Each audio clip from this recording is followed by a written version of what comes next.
From Lord of the Flies by William Golding. Chapter 1. The Sound of the Shell. The boy with fair hair lowered himself down the last few feet of rock and began to pick his way toward the lagoon. Though he had taken off his school sweater and trailed it now from one hand, his gray shirt stuck to him, and his hair was plastered to his forehead.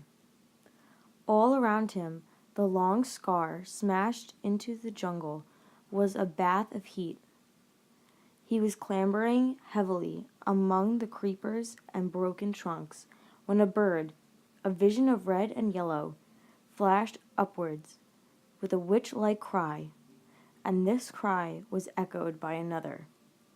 "Hi," it said. "Wait a minute." The undergrowth at the side of the scar was shaken, and a multitude of raindrops fell pattering. "Wait a minute," the voice said. "I got caught up."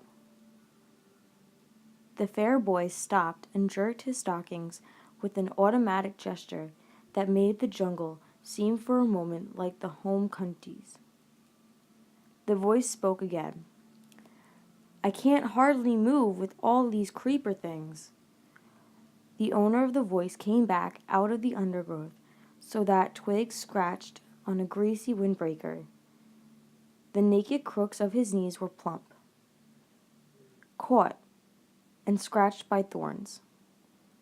He bent down, removed the thorns carefully, and turned around.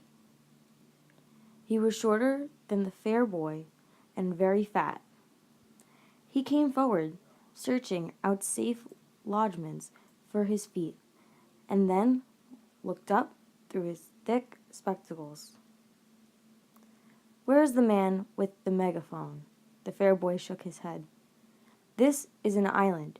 At least, I think it's an island. That's a reef out in the sea. Perhaps there aren't any grown-ups anywhere."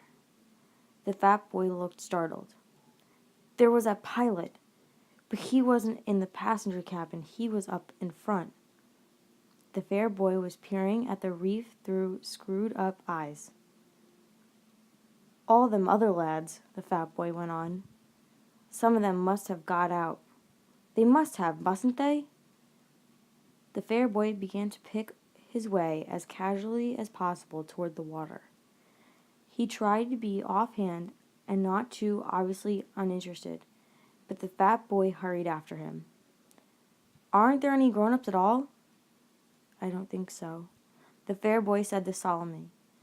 But then the delight of a realized admission overcame him. In the middle of the scar he stood on his head and grinned at the reversed fat boy.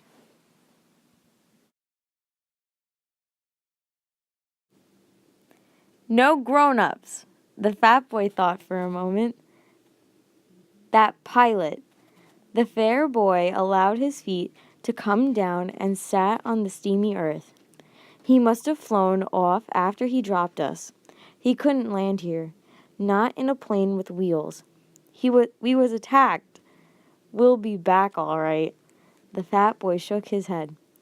"When we was comin' down, I looked through one of them windows. I saw the other part of the plane. There were flames coming out of it." He looked up and down the scar. "And this was the cabin done." The fair boy reached out and touched the jagged end of a trunk. For a moment he looked interested. "What happened to it?" he asked. "Where's it got to now?" "That storm dragged it out to sea. It wasn't half dangerous with all them tree trunks falling. There must have been some kids in it still." He hesitated for a moment, then spoke again. "What's your name?" "Ralph." The fat boy waited to be asked his name in turn, but his proffer of acquaintance was not made. The fair boy called Ralph Smiley vaguely, stood up, and began to make last way once more toward the lagoon. The fat boy hung steadily at his shoulder.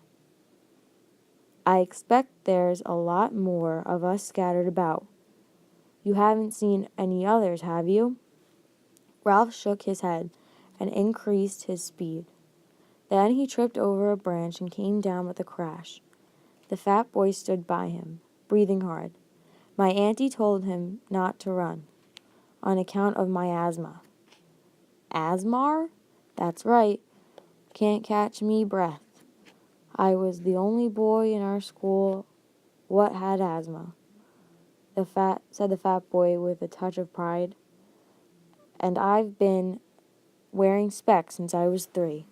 He took off his glasses and held them out to Ralph, blinking and smiling. Then he started to wipe them against his grubby windbreaker. An expression of pain and inward concentration altered the pale contours of his face. He smeared the sweat from his cheeks and quickly adjusted the spectacles on his nose.